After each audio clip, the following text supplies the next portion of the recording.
నమస్తే, welcome to HCV news bulletin లో ముందుగా హెడ్లైన్స్ చూద్దాం. ఆరోగ్యకరమైన ఆహారం పరిశుభ్రంగా అన్నా క్యాంటీన్ ద్వారా అందేలా చూస్తూ ఉన్నాం. Commissioner BM Lakshmipathi. కేంద్ర రాష్ట్ర ప్రభుత్వాలు బడ్జెట్ పెంచి అంగన్వాడీల వేతనాలు పెంచాలి. అంగన్వాడీ యూనియన్ జిల్లా అధ్యక్షురాలు కేవీ కుమారి. వినాయక చవితి ఉత్సవాల మండపాల ఏర్పాటుకు అన్ని అనుమతులు ఉండాలి. డిఎస్పీవి జనార్దన్ రావు. అన్న క్యాంటీన్ల ద్వారా 3 పూటల పరిశుభ్రమైన ఆహారాన్ని ప్రజలకు అందించే కార్యాచరణలో సిబ్బంది అప్రమత్తంగా ఉండాలని మున్సిపల్ కమిషనర్ బిఎం లక్ష్మీపతి సూచన చేశారు. స్థానిక జిల్లా ప్రభుత్వ వైద్యశాల సమీపంలో గల అన్న క్యాంటీన్ సేవల్ని గురువారం మున్సిపల్ కమిషనర్ బిఎం లక్ష్మీపతి స్వయంగా పరిశీలించారు. ఆ ప్రాంతంలో అన్న క్యాంటీన్ ద్వారా ఆహారం తీసుకునే వారికి అందుతున్న సౌకర్యాలు పరిశీలించారు. పరిశుభ్రత విషయంలో పలు సూచన చేశారు. సిబ్బంది వినియోగదారులకు ఇబ్బంది లేకుండా వ్యవహరించాలని, ఆహారం వడ్డించేటప్పుడు గ్లౌజులు ధరించాలని సూచించారు. అనంతరం కమిషనర్ లక్ష్మీపతి మీడియాతో మాట్లాడుతూ అన్న క్యాంటీన్ ద్వారా పరిశుభ్రమైన ఆహారం వినియోగదారులకు అందుతుందని, ఉదయాన అల్పాహారం 2 పూటల భోజనం అందుబాటులో ఉంటున్నట్టు తెలిపారు. 1200 మంది వరకు అన్న క్యాంటీన్ సేవల్ని వినియోగించుకుంటున్నారని తెలిపారు. అన్నార్థుల ఆకలి తీర్చే అన్న క్యాంటీన్ సేవలు సక్రమంగా ఉండేలా ఎప్పటికప్పుడు పర్యవేక్షిస్తూ ఉంటామని తెలిపారు. కమిషనర్ లక్ష్మీపతి వెంట కార్యాలయ సిబ్బంది ఉన్నారు. ఈరోజు తెనాల్లో 29వ వార్డులో ఉన్నటువంటి అన్నా క్యాంటీన్ని పరిశీలించడం జరిగింది. అన్నా క్యాంటీన్ పరిశుభ్రమైన వాతావరణంలో చక్కగా ప్లేట్లు క్లీన్ చేసి చక్కటి ఫుడ్ వచ్చింది. ఇడ్లీలు సాంబార్ కూడా చాలా టేస్ట్గా ఉన్నాయని ప్రజల దగ్గర నుంచి వాళ్ళ దగ్గర నుంచి మెసేజ్ తీసుకోవడం జరిగింది. వాళ్ళందరూ చాలా హ్యాపీగా బాగున్నదని తెలిపారు. కాబట్టి అన్నా క్యాంటీన్ ఎప్పుడు కూడా ఇలాగే చక్కగా మెయింటైన్ చేస్తూ ప్రజలకు అందుబాటులో టైం 7 గంటల కానించి రాత్రి వరకు కూడా 3 పర్యాయాలుగా ఆహారం, పొద్దున పూట టిఫిన్, మధ్యాహ్నం లంచ్ భోజనం, రాత్రికి మళ్ళా భోజనం ఏర్పాటు చేయడం జరిగింది. చక్కగా దీన్ని ఇక్కడ ప్రజలు రోజుకి 400 వరకు ఉదయం, మధ్యాహ్నం, సాయంత్రం పూట అంటే 1200 మంది దాదాపు రోజు ఈ అన్నా క్యాంటీన్లో ఆహారం పొందడం జరుగుతూ ఉంది. వారికి కూడా ధన్యవాదాలు. మీ అందరూ కూడా ఇది అన్నా క్యాంటీన్ సద్వినియోగం చేసుకోమని చెప్పని ప్రజలందరినీ కోరుతూ నమస్కారం తెలియజేస్తూ, వినాయక చవితి పండుగ సందర్భంగా మండపాలు ఏర్పాటు చేసి ఉత్సవాలు నిర్వహించాలనుకునే వారు 5 అంతకు మించి కమిటీగా ఏర్పడి వారి పూర్తి వివరాలు వారికి సంబంధించిన పోలీస్ స్టేషన్ లో తెలియజేయాలని, ఆన్లైన్ ద్వారా అనుమతులు పొందాలని డీఎస్పీ బి జనార్దన్ రావు పేర్కొన్నారు. వినాయక చవితి పర్వదిన సందర్భంగా ఉత్సవాలు నిర్వహించే వారికి డీఎస్పీ బి జనార్దన్ రావు తమ కార్యాలయంలో ఏర్పాటు చేసిన మీడియా సమావేశంలో పలు సూచన చేశారు. విద్యుత్ శాఖ, అగ్నిమాపక శాఖల నుండి విధిగా అనుమతులు తీసుకోవాలని, వినాయక చవితి ఉత్సవాలు నిర్వహించే మండపంలో విధిగా సీసీ కెమెరాలు ఏర్పాటు చేయాలన్నారు. ఆన్లైన్ విధానం ద్వారా అనుమతిని పొందే కార్యాచరణ వివరించారు. రాష్ట్ర ప్రభుత్వం ఉత్తర్వుల మేరకు వినాయక చవితి పందేళ్లలో ఆధ్యాత్మిక పూజలు, సాంస్కృతిక కార్యక్రమాలు మినహా ఏ ఇతర ఆసంగిక కార్యకలాపాలకు పాల్పడినా కఠిన చర్యలు ఉంటాయన్నారు. డీజే సౌండ్స్ పరిమితమైన సౌండ్ తో ఉపయోగించాలన్నారు. నిబంధన అతిక్రమించకుండా వినాయక చవితి పండుగను జరుపుకోవాలని పట్టణ ప్రజలకు ముందస్తుగా వినాయక చవితి శుభాకాంక్షలు తెలిపారు. మీరు ఆన్లైన్లో అప్లై చేసిన తర్వాత కన్సర్న్ ఎలక్ట్రిసిటీ డిపార్ట్మెంట్, మీరు ఎలక్ట్రికల్ డిపార్ట్మెంట్ నుంచి పర్మిషన్ తీసుకోవాలి. వారు లోడ్ ఎంత అయితే అంత దానికి చలానా కట్టాల్సి ఉంటుంది.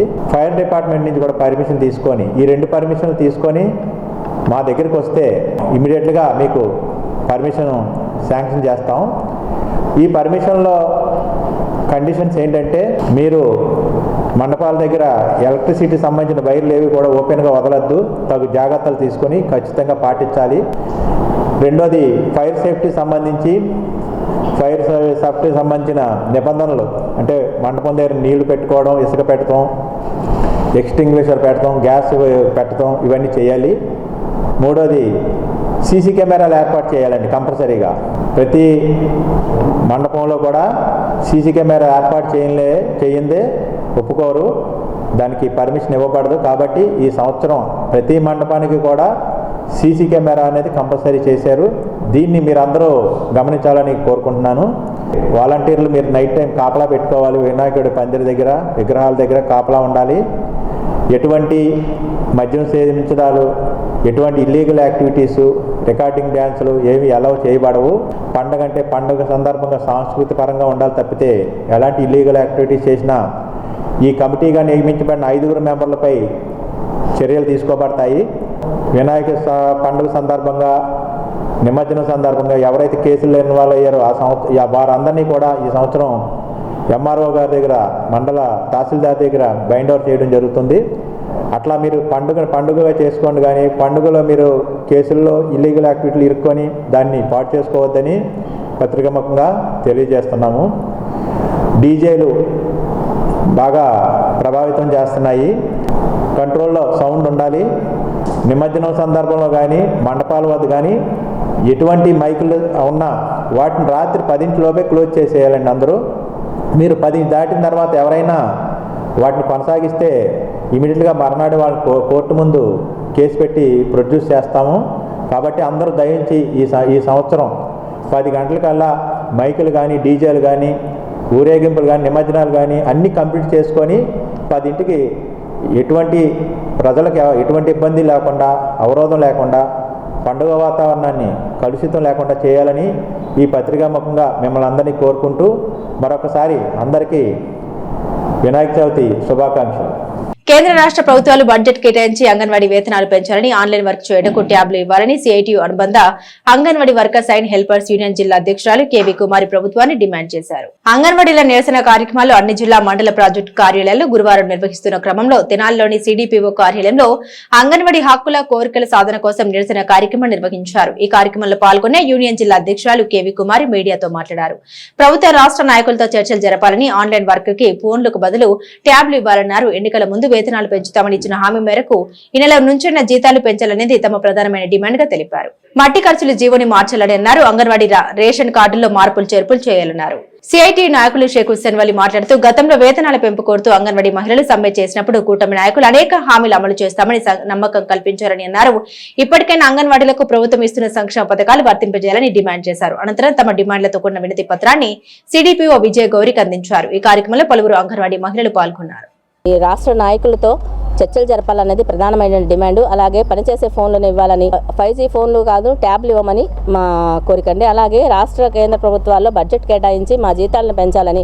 ప్రభుత్వం ఉన్న కాలంలో 42 రోజులు సమ్మె చేశాము. ఆ సమ్మె కాలంలో జరిగిన ఒప్పందం ప్రకారం గత సంవత్సరం జూలైలోనే మా శాలరీ పెంచాలని ఆమోదం తెలిపారు. దానికి కుటుంబ ప్రభుత్వం కూడా ఆమోదం తెలిపింది. కానీ ఇంతవరకు కూడా మా జీతాల సంగతి ఏమీ ఎత్తటం లేదు. కాబట్టి ఈ నెలలో అయినా సరే బడ్జెట్ కార్యకలాపాల్లో మా జీతాలు పెంపుదల చేయాలనేది ప్రధానమైన డిమాండ్. అలాగే గ్రాడ్యుయేటీని, మట్టి ఖర్చుల జీవోని కూడా మార్చి ఇవ్వాలని తెలియజేసుకుంటున్నాము. అలాగే రేషన్ కార్డులు, ప్రధానంగా సంక్షేమ పథకాలు అంగన్వాడీలకు వర్తింపజేయాలనేది మా డిమాండ్. అందులోనే భాగంగా రేషన్ కార్డుల్లో మార్పులు చేర్పులు అనేది చేయాలని. ఎందుకంటే తమ పిల్లలు ఉన్న వాళ్ళకి రేషన్ కార్డు వల్ల గవర్నమెంట్ ఎంప్లాయ్ అని పడుతుంది. దానివల్ల పిల్లలకు కూడా ఎటువంటి సంక్షేమ పథకాలు కూడా అమలు కావటం లేదు. ప్రధానంగా రేషన్ కార్డులలో మార్పులు చేర్పులు చేయాలనేది కూడా మా ప్రధాన డిమాండ్ అండి. ధరలు పెరుగుతున్నాయి, కరెంటు ఛార్జీలు పెరుగుతున్నాయి, అన్నీ పెరుగుతున్నా ఇంకా ఆ పాత పద్ధతిలోనే అంతకుమున్న జీతం ప్రకారం ఇస్తున్నారు. దాంతోపాటుగా ఇచ్చేది 12,000 జీతం. ఆ 12,000 జీతంలో కొట్టంగానే ఇప్పుడు ప్రభుత్వ ఉద్యోగులను వస్తుంది. ప్రభుత్వ ఉద్యోగం రాగానే మీకు సంక్షేమ పథకాలు రావు. అంటే 12,000 జీతం తీసుకున్న ప్రభుత్వ ఉద్యోగులు అని చెప్పి ప్రభుత్వాన్ని ప్రశ్నిస్తున్నాం. ప్రభుత్వ ఉద్యోగులు అయితే ప్రభుత్వ ఉద్యోగులు అనుకూలంగా జీతాలు ఇవ్వండి. అలా ఇవ్వకుండా మీరు కేవలం అక్కడనే యాప్లోనేమో ప్రభుత్వ ఉద్యోగులు పేరు పెట్టి అక్క చెల్లెలు సంక్షేమ పథకాలు ఇస్తున్నామని చెప్పి ప్రచారం దానివల్ల ఉపయోగం ఉంది. ప్రభుత్వం అధికారంలో రావండి. అంగన్వాడీ అక్క చెల్లెలు ఓటీసీ ఓటే పెట్టి మీరు అధికారంలోకి వచ్చారు. ఇప్పుడు సంవత్సరం దాటిపోయింది. ఇప్పుడైనా కళ్ళు తెరిచి వాళ్ళ సమస్యలను పరిష్కారం చేయండి. ఫోన్లు ఇచ్చారు, ఫోన్లు పనిచేయడం లేదు. పనిచేయడం చెప్పి ఫోన్లు రిటర్న్ చేసేసారు. ట్యాబ్లు ఇస్తామన్నారు, ఇచ్చేంతకాలం అయింది. మరి ఇప్పుడు దాకా ఎందుకు ఇవ్వలేదు? ఇదిగో ఇస్తాం అదిగో ఇస్తామంటారు. ఇవ్వరు. ఎన్నిసార్లు చర్చలకు వెళ్ళినా కానీ పరిష్కారం అయిపోయింది చెప్పి చెప్తారు, పరిష్కారం మాత్రం చేయరు. చూసి కళ్ళు పోతున్నాయి. వేము నియోజకవర్గం కృష్ణానది పరివాహక ప్రాంతమైన తిప్పలకట్ట గ్రామంలో అకాల వరదల కారణంగా కోతకు గురైన పంట పొలాలను మాజీ మంత్రి వేమూరు శాసనసభ్యులు నక్కా ఆందబాబు రైతులతో కలిసి గురువారం పరిశీలించారు.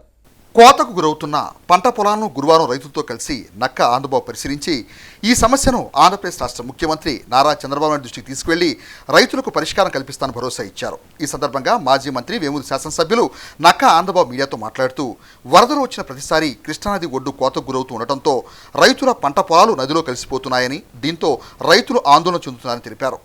ఆర్సీ అధికారులతో మాట్లాడి రైతులకు శాశ్వత పరిష్కారం కల్పిస్తామని, వచ్చే వేసవకాలం నాటికి ప్రాతిపదికలు సిద్ధం చేసి పనులు ప్రారంభిస్తామని రైతులకు ఆయన హామీ ఇచ్చారు. పంట పొలాలు కోతకు గురై నదిలో పడిపోకుండా కొంతమేర నష్టాన్ని తగ్గించడానికి గ్రాయిన్స్ నిర్మించి రైతును ఆదుకుంటామని అన్నారు. ఆయన వెంట మాజీ ఎంపీపీ మైనేని మురళీకృష్ణ, కొల్లూరు నాగశ్రీధర్ తదితరులు ఉన్నారు. లంక గ్రామాలు ప్రతి ఏటా వరద ముంపుకి గురవుతూ ఉన్నాయి. కృష్ణానది పరివాహక ప్రాంతంలో ఉన్నటువంటి లంక గ్రామాల్లో ప్రధానంగా రైతాంగం అనేక రకాలుగా నష్టపోతూ ఉన్నారు. ఈ వరదల సంభవించినప్పుడు 6 లక్షల క్యూసెక్కుల నుంచి పైన వరద నీరు వస్తే దాదాపు లంక గ్రామాలన్నీ కూడా మునిగిపోయే పరిస్థితి. రైతులు చేతికొచ్చిన పంట అంతా నష్టపోయి వందల కోట్ల రూపాయలు నష్టపోతూ ఉన్నారు. ప్రతి సంవత్సరం కూడా దాదాపు సంవత్సరం వస్తూనే ఉంది. దగ్గర ఈరోజు 5 లక్షల పైచీలకు ప్రకాశం బ్యారేజ్ అవుట్ఫ్లో చెప్తూ ఉన్నారు. వరద వస్తూ ఉంది. రైతులందరూ కూడా ఆందోళన చెందుతూ ఉన్నారు. ప్రధానంగా తిప్పలగట్ట గ్రామంలో ఉన్నాం మనం. ఇక్కడ నది విపరీతంగా కోతకు గురైపోతూ ఉంది. రైతులకు సంబంధించినటువంటి సొంత పొలాలన్నీ కూడా నదిలో కలిసిపోతూ ఉన్నాయి. ప్రతి సంవత్సరం ఈ సమస్య పెరుగుతూ ఉంది. చాలా బాధపడుతున్నారు, ఆందోళన చెందుతూ ఉన్నారు. దీనికి ఎక్కడో చోట కొంతమేర కన్నా అడ్డుకట్ట వేయాల్సిన అవసరం ఉంది. మా రైతాంగం చెప్తున్నటువంటి సూచనలు, సలహాలు కూడా తీసుకుంటున్నాం. గ్రాయిన్స్ నిర్మాణం చేయాలనేది ప్రధానంగా వాళ్ళందరూ కూడా సూచిస్తున్నటువంటి అంశం. దానికి సంబంధించి ఎస్టిమేషన్స్ కూడా ఆర్సీ రివర్ కన్జర్వేషన్ వాళ్ళకి నేను చెప్పాను తయారు చేయమని. గతంలో తయారు చేశారు 2 గ్రాయిన్స్ నిర్మాణం చేయడానికి. ఇప్పుడు మళ్ళా పెరిగిన అంచనాలకు తగ్గట్టుగా మళ్ళీ తయారు చేయమని చెప్తాను. వాటిని ఆ కోతకి గురయ్యేదాన్ని ఎంతో కొంత తగ్గించడానికి ఆ గ్రాయిన్స్ నిర్మాణం మాత్రం ఖచ్చితంగా చేపట్టడానికి చర్యలు తీసుకుంటామని కూడా ఈ సందర్భంగా తెలియజేస్తున్నాను. ఏదైనా అప్రమత్తంగా ఉండాలి రైతాంగం. ప్రతి సంవత్సరం ఇబ్బందులు వస్తూ ఉంది. పోయిన సంవత్సరం కూడా వరదల్లో చాలా నష్టపోయారు. కానీ చంద్రబాబు నాయుడు గారు చాలా ఉదార స్వభావంతో వ్యవహరించి, అంతకుముందు జగన్మోహన్ రెడ్డి అధికారంలో ఉన్నప్పుడు వరదలు కంటిన్యూగా 3-4 సంవత్సరాలు వచ్చినా పట్టించుకున్న నాదుడు లేడు. గత సంవత్సరం మాత్రం రైతుల్ని సాధ్యమైనంత వరకు అన్ని రకాలుగా ఆదుకున్నాం. పంట నష్టపోయిన రైతులకు కానీ, వరద పొడిచినటువంటి నివాస ప్రాంతాల్లో ఉండే ఇళ్లకు సంబంధించి కానీ అన్ని రకాల నష్టపరిహారం అందించాం. దానిలో చాలా సక్సెస్ఫుల్గా చేసింది పోయినసారి ప్రభుత్వం. ఈసారి భగవంతుని దేవాలను రాకూడదని కోరుకుంటున్నాం. ఖచ్చితంగా ధైర్యంగా ఉండండి. ఈ ప్రభుత్వం ఎప్పుడు కూడా ఏదొచ్చినా కూడా అండగా ఉండదు. రైతు పక్షపాత ప్రభుత్వం చంద్రబాబు నాయుడు గారి నాయకత్వంలో ఈ రాష్ట్రంలో అధికారంలో ఉంది. మీరు తీసుకొచ్చుకున్నటువంటి ప్రభుత్వం ఖచ్చితంగా మీకోసం పనిచేస్తుంది. ఇప్పుడు నేను చూసినటువంటి ఈ కోతకు గురవుతున్నటువంటి ఈ నదీ పరివాహక ప్రాంతాన్ని మాత్రం ఖచ్చితంగా రేపు సీజన్లో ఎటువంటి పరిస్థితుల్లో నేను అది ఎంత అవుతుందో చూసి ఏదో ముఖ్యమంత్రి గారి దృష్టికి తీసుకెళ్ళి ఆ గ్రాంట్స్ తీసుకొచ్చి అది ఈ ఫ్లో అంతా తగ్గిపోయినాక సమ్మర్లో ఖచ్చితంగా ఇది నిర్మాణం చేపిస్తానని కూడా నేను హామీ ఇస్తాను. గత వరదల అనుభవం ఆధారంగా అధికారులు పూర్తి స్థాయిలో అప్రమత్తం ఉందని కృష్ణానది పరివాహక ప్రాంతాలైన కొల్లూరు, బట్టిప్రోలు, రేపల్లె మండలాల్లోని లంక గ్రామంలో వరదల్ని ఎదుర్కోవడానికి జిల్లా యంత్రాంగం సిద్ధంగా ఉందని బాపట్ల జిల్లా కలెక్టర్ జె వెంకటమురళి అన్నారు. వేమూరు నియోజకవర్గం కొల్లూరు మండలం లంక గ్రామంలో గురువారం బాపట్ల జిల్లా కలెక్టర్ వెంకటమురళి పర్యటించారు. కృష్ణానది వరద పరిస్థితి దృష్ట్యా రైతులు గ్రామస్తులతో సమావేశమయ్యారు. వరదలతో పంటలు దెబ్బతిన్నాయని కలెక్టర్ దృష్టికి తీసుకొచ్చిన రైతులు పంట నష్టం అంచనాలు సిద్ధం చేయాలని అధికారులకు ఆయన ఆదేశాలు జారీ చేశారు. పోతర్లంక డ్రైన్ పరిశీలించి కెనాల్ రాకపోకల నియంత్రణకు సూచన చేశారు. పెసర్లంక అరవింద వార్ధికి వద్ద కృష్ణానది వరద ఉధృతి పరిశీలించి చిరుమూరు లంకలో వరద పరిస్థితిపై అధికారులకు సూచన చేశారు. ఈ సందర్భంగా ఆయన మాట్లాడారు. ప్రస్తుతం ప్రమాద స్థాయిలో వరద ప్రవాహం లేదని, ప్రజలు ఆందోళన చెందవద్దన్నారు. సోషల్ మీడియా పుకార్లు నమ్మవద్దని, గత వరదల అనుభవం ఆధారంగా అధికారులు పూర్తి స్థాయిలో అప్రమత్తం వరదల్ని ఎదుర్కోవడానికి జిల్లా యంత్రాంగం సిద్ధంగా ఉందని జిల్లా కలెక్టర్ వెంకటమురళి తెలిపారు. రేపల్లె ఆర్డీఓ రామలక్ష్మి, తహసీల్దార్ శ్రీనివాస్, ఎంపీడీఓ నరసింహారావు తదితరులు ఈ కార్యక్రమంలో పాల్గొన్నారు.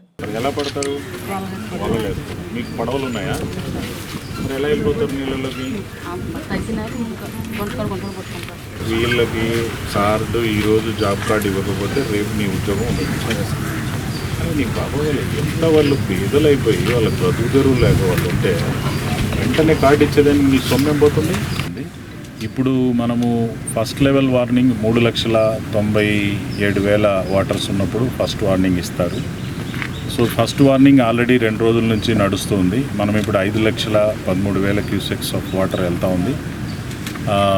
మరి ఇప్పుడు శ్రీశైలం బ్యారేజ్లో అవుట్ఫ్లో చూసుకున్నప్పుడు అక్కడ కూడా మోర్ దాన్ 5 lakhs అవుట్ఫ్లో వస్తూ ఉంది. శ్రీశైలం 5,17,000 వస్తున్నట్టుగా ఉంది. నాగార్జున సాగర్లో కూడా 4,90,000 పైగా వస్తూ ఉంది. పులిచింతల్లో కూడా రమారమి నాగార్జున సాగర్లో వచ్చినంత అవుట్ఫ్లో అక్కడ కూడా వస్తూ ఉంది. ప్రకాశం బ్యారేజ్లో చూసుకున్నప్పుడు 5,13,000 వస్తూ ఉంది. 5,65,000 దాటగానే మనం సెకండ్ వార్నింగ్ కూడా ఇవ్వడం జరుగుతుంది ఈ నది పైన. ఇప్పుడు నేను రోడ్లు అన్నీ పరిశీలించుకుంటూ వస్తున్నాను. ప్రస్తుతం మనం ఈ ప్రభుత్వ కాలంలో ఏదైతే మనం ఇప్పుడు వచ్చామో ఈ ఆర్ఎండ్బి బీటీ రోడ్డు, ఈ రోడ్డు పోయిన వరదలప్పుడు బీభత్సంగా కొట్టుకుపోయింది. మొత్తం కూడా శిథిలమైపోయింది అదంతా కూడా. దీన్ని యుద్ధ ప్రాతిపదికన ప్రభుత్వానికి నివేదించడం, వెంటనే నిధులు తెప్పించి ఈ రోడ్డుని చాలా పకడ్బందీగా దగ్గరుండి అన్నీ చేయడం జరిగింది. మరి నీళ్ళ విషయానికి మనం చూసుకున్నప్పుడు సుమారుగా 7 లక్షల వాటర్స్ రిలీజెస్ వచ్చేంత వరకు కూడా ఇళ్లలోకి నీళ్ళు వచ్చే ప్రమాదం లేదు, లేదా రోడ్ కనెక్టివిటీ ఇబ్బంది జరిగేటువంటి ప్రమాదం లేదు అనేది ఇక్కడ ఉన్న మన అధికారులు అండ్ ప్రజలు అనుభవపూర్వకంగా చెప్తా ఉన్నారు. కాబట్టి మనం ప్రతి హ్యాబిటేషన్లో కూడా 25 మంది సచివాలయ ఉద్యోగుల్ని ప్లేస్ చేసాం, అక్కడ పెట్టాం.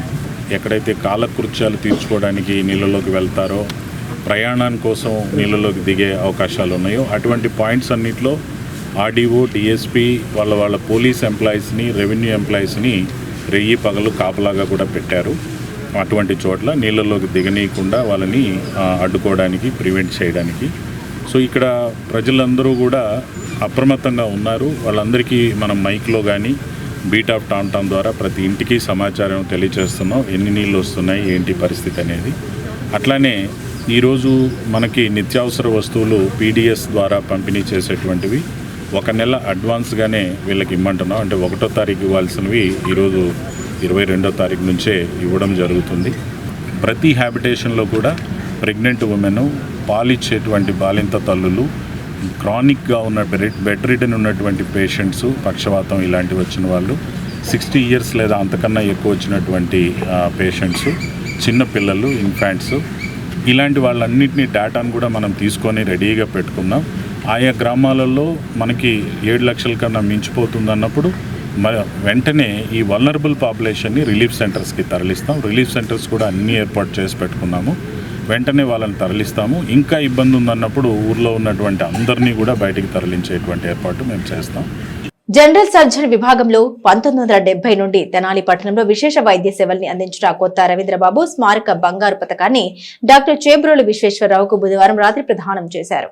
స్థానిక బోస్ రోడ్లోని ఐఎంఏ హాల్లో తెనాలి శాఖ అధ్యక్షులు కె అనిల్ కుమార్ అధ్యక్షతన జరిగిన ఈ సమావేశంలో ప్రముఖ జనరల్ సర్జన్ డాక్టర్ కొత్త రవీంద్రబాబు పేరిట అందించే స్మారక బంగారు పథకాన్ని గుంటూరుకు చెందిన ప్రముఖ యూరాలజిస్ట్ డాక్టర్ చేబ్రోలు విశ్వేశ్వరరావుకు డాక్టర్ రవీంద్రబాబు కుటుంబ సభ్యులు ఐఎంఏ డాక్టర్ల బృందం సమక్షంలో ప్రదానం చేశారు. ఈ సందర్భంగా డాక్టర్ విశ్వేశ్వరరావు యూరాలజీ విభాగంలో ఆధునిక వైద్య సేవలపై ప్రసంగించారు. ఐఎంఏ కార్యవర్గం తమ ప్రసంగాల్లో డాక్టర్ కొత్త రవీంద్రబాబు జనరల్ సర్జన్ విభాగం ద్వారా తెనాలి ప్రాంతానికి అందించిన సేవల్ని గుర్తు చేసుకున్నారు. ఈ కార్యక్రమంలో ఐఎంఏ కార్యదర్శి doctor G Madhu, Prabhakar, doctor Pavani, Priyanka, doctor K Shyam Prasad, doctor Patibandla Dakshinamurthy, doctor కోటి నాగయ్య, డాక్టర్ గంటా నరసింహారావు, డాక్టర్ కొత్త శశికిరణ్, డాక్టర్ వేమూరి శేషగిరిరావు, డాక్టర్ నీలిమ తదితర సభ్యులు పాల్గొన్నారు.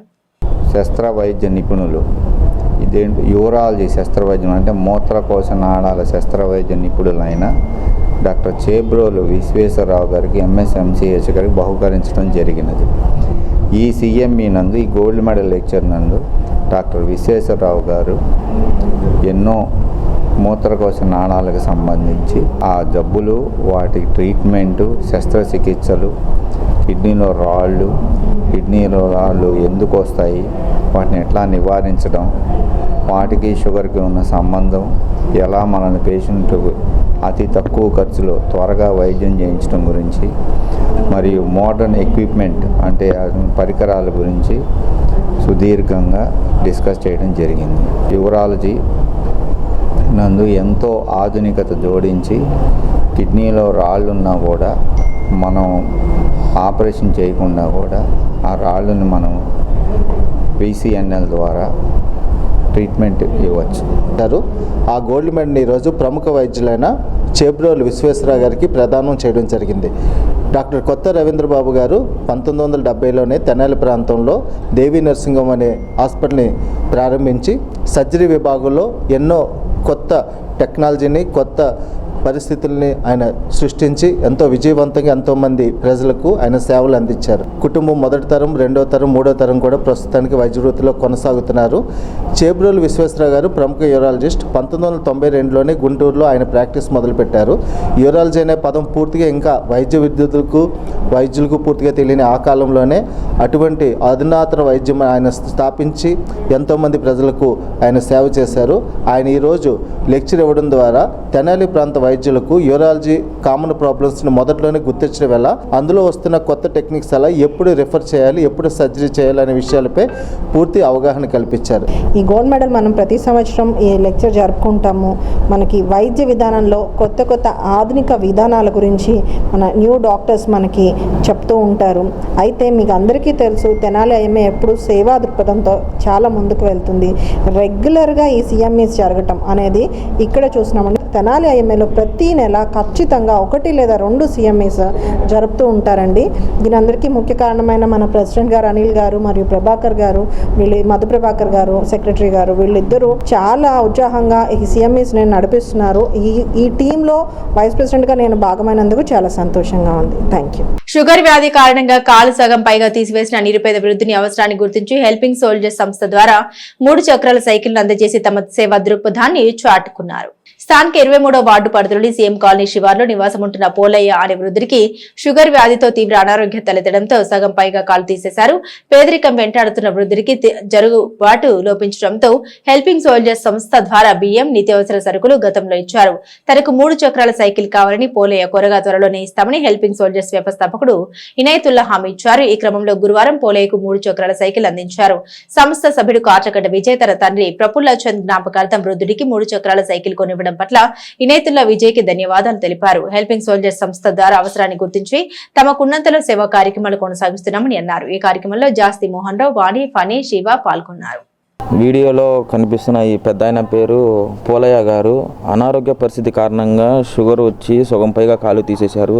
ఈయన ఇంట్లో జరగక రోడ్డు మీద భిక్షాటన చేసుకొని వచ్చిన దాంతో కడుపు నింపుకుంటున్న పరిస్థితి. కనీసం ముందు వెనక పట్టించుకునే నాదుడు లేడు. నువ్వు అలా రోడ్డు మీద బెగ్గింగ్ చేసుకోబాక బాబాయ్, నీకు కావాల్సిన బియ్యం వస్తువులు నేను సహాయం చేస్తా, నీ ఆరోగ్య పరిస్థితి చూస్తే నువ్వు ఇలా ఉన్నావు, ఈ టైంలో నువ్వు వచ్చి రోడ్డు మీద బెగ్గింగ్ చేసుకొని కరెక్ట్ కాదు అని ఆయనకి కావాల్సిన బియ్యం వస్తువులు సహాయం చేశాము. మేము బియ్యం వస్తువులు సహాయం చేసే క్రమంలో నాకు ఒక ట్రైసైకిల్ సహాయం చేయండి అయ్యా 3 చక్రాల బండి అంటే, సరే బాబాయ్ నీకు మాట ఇస్తున్నాను, నేను తప్పకుండా సహాయం చేస్తానని చెప్పాము. 2 రోజుల్లో ఆయనకి కావాల్సిన ట్రైసైకిల్ సహాయం చేయడం జరిగింది. ఈ కార్యక్రమానికి సహకరించిన మా విజయ్ అన్న వాళ్ళ నాన్నగారి పేరు కాట్రగడ్డ ప్రఫుల్ చంద్ గారి జ్ఞాపకార్థం సందర్భంగా ఆ బాబాయ్కి ట్రైసైకిల్ సహాయం చేయడం జరిగింది. ఇదే కాకుండా మేము చేస్తున్న సేవా కార్యక్రమాలన్నిటికీ సహకరిస్తున్న విజయ్ అన్నకు మరియు వాళ్ళ కుటుంబ సభ్యులకు హెల్పింగ్ సోల్జర్స్ స్వచ్ఛంద సేవా సంస్థ నుంచి హృదయపూర్వక ధన్యవాదాలు తెలియజేస్తున్నాము. రాబోయే రోజుల్లో ఆ దేవుని చల్లని ఆశీస్సులతో దాతలందరి సహాయ సహకారంతో మరెన్నో గొప్ప సేవా కార్యక్రమాలు నిర్వహిస్తామని తెలియజేస్తున్నాను. కొల్లిపర మండలం అత్తోట గ్రామానికి చెందిన యువ నాయకుడు ఏర్రు శివరామకృష్ణ జన్మదినోత్సవాన్ని అభిమానులు పట్టణంలో అన్నదాన సేవా కార్యక్రమాలతో నిర్వహించారు.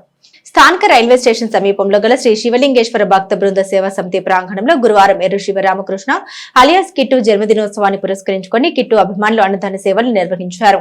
ఈ కార్యక్రమాన్ని ఉద్దేశించి శ్రీ శివలింగేశ్వర భక్త బృంద సేవా సమితి అధ్యక్షులు కుర్ర శ్రీను మాట్లాడారు. అందరికీ సుపరిచితమైన కిట్టు జన్మదినోత్సవాన్ని అన్నదాన సేవలతో నిర్వహించుకోవడం సంతోషంగా ఉందన్నారు. మరెన్నో సేవా కార్యక్రమాల ద్వారా సమాజంలో కిట్టు ఉన్నతంగా ఎదగాలని ఆకాంక్షించారు.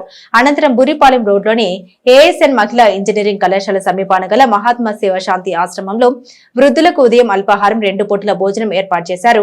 గాంధీ ఆశ్రమం తరపున కోటేశ్వరరావు మాట్లాడారు. శివరామకృష్ణకు జన్మదిన శుభాకాంక్షలు తెలిపారు. ఈ కార్యక్రమంలో కిట్టు ఫ్యాన్ సభ్యులు పాల్గొన్నారు. మరి మన తమ్ముడు ఎన్నో సామాజిక కార్యక్రమాల్లో కానీ మిత్రులతో కానీ ఎన్నో కార్యక్రమాలు చేపడుతూ ఉంటాడు. అటువంటి మన మిత్రుడు కిట్టు పుట్టినరోజు సందర్భంగా ఈ రోజున వారి యొక్క ఫ్రెండ్స్ ఆధ్వర్యంలో ఈ రైల్వే స్టేషన్ పరిధిలో ఉన్న పేదలకు అన్నదాన కార్యక్రమం ఏర్పాటు చేయడం చాలా సంతోషకరం. ముందుగా ఈ యొక్క సేవా సమితి తరపున కిట్టుకి జన్మదిన శుభాకాంక్షలు తెలియపరచుకుంటూ ఇలాంటి ఎన్నో చేసుకోవాలని చెప్పేసి తెలియపరచుకుంటూ ఇలాంటి సేవా కార్యక్రమాలు మిత్రులతో కలిసి ఇంకెన్నో పాల్గొనాలని చెప్పేసి కోరుకుంటూ ఆ దేవుని ఆశీస్సులు ఎల్లవేళలా ఉండాలని చెప్పి తెలియపరచుకుంటూ సెలవు తీసుకుంటాం. అత్తోట యువనాయకుడు శివరామకృష్ణ గారి జన్మదినం సందర్భంగా రైల్వే స్టేషన్ ఎదురుగా అన్నదాన కార్యక్రమం చేపట్టాము. ఇలాంటి కార్యక్రమాలు మేము ఎన్నెన్నో చేయాలని కోరుకుంటున్నాము. ఇట్లు Kittu friend circle Attota. Erru Sivaramakrishna alias Kittu గారి పుట్టినరోజు సందర్భంగా గాంధీ ఆశ్రమంలోని వారికి మార్నింగ్ టిఫిన్ మళ్ళీ సాయంత్రం 2 పూట్ల భోజనం ఏర్పాటు చేసినారు. శివరామకృష్ణ గారికి పుట్టినరోజు శుభాకాంక్షలు ఆశ్రమం తరఫున తెలియజేస్తున్నాము.